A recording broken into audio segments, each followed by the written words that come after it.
Senator Sanders has said he wants to run a positive campaign. I've tried to keep my disagreements over issues, as it should be.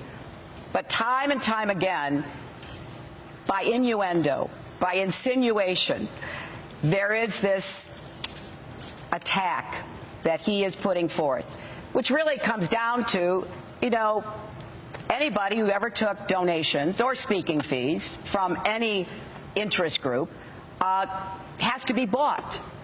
And I just absolutely reject that, Senator. And I really don't think these kinds of attacks by insinuation are worthy of you. And enough is enough. If you've got something to say, say it directly. But you will not find that I ever changed a view or a vote because of any donation that I ever received. And I have stood up and I have represented my constituents to the best of my ability, and I'm very proud of that. So I think it's time to end the very artful smear that you and your campaign have been carrying out in recent weeks. And let's talk about the issues. Let's talk about the issues that divide us. Okay, let's talk we about both issues. agree with campaign finance reform. Let's talk about issues. I worked hard for McCain-Feingold. I want to reverse Citizens United. Let's talk about issues. Let's talk about issues. Let's talk about issues. All right, let's talk about why in the 1990s Wall Street got deregulated. Did it have anything to do with the fact that Wall Street spent billions of dollars on lobbying and campaign contributions? Well, some people might think, yeah, that had some influence. Let's ask why it is that we pay by far the highest prices in the world for prescription drugs, and your medicine can be doubled tomorrow, and there's nothing that the government can do to stop it. You think it has anything to do with the huge amounts of campaign contributions and lobbying from the fossil fuel industry?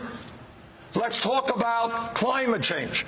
Do you think there is a reason why not one Republican has the guts to recognize that climate change is real and that we need to transform our energy system? Do you think it has anything to do with the Koch brothers and ExxonMobil pouring huge amounts of money into the political system? That is what goes on in America.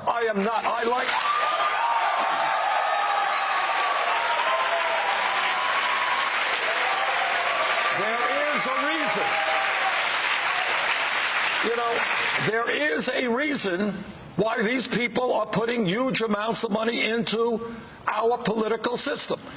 And in my view, it is undermining American democracy, and it is allowing Congress to represent wealthy campaign contributors and not the working families of this country. Well, Senator, I don't think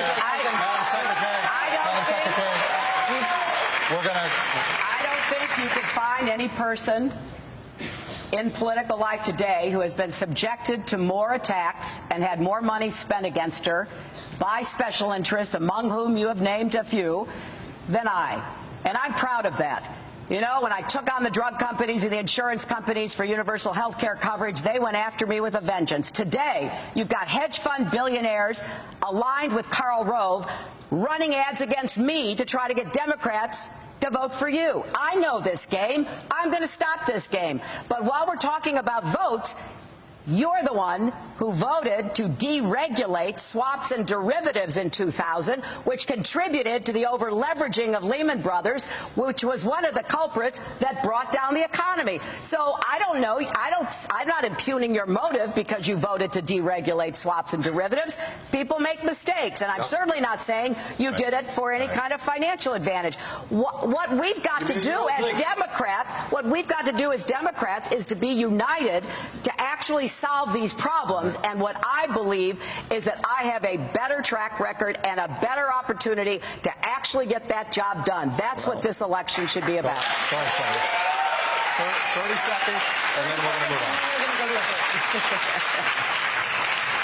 I think, as Secretary Clinton knows, there is nobody who fought harder. I was on the House Financial Committee at that point.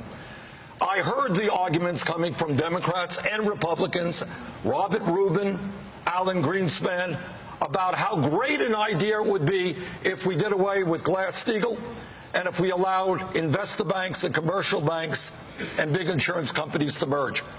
Go to YouTube today. Look up Greenspan Sanders. Listen to what I told them then. I helped lead the effort against deregulation. Unfortunately, we lost that. The result was the worst financial disaster since the Great Depression. Thank you, Bob.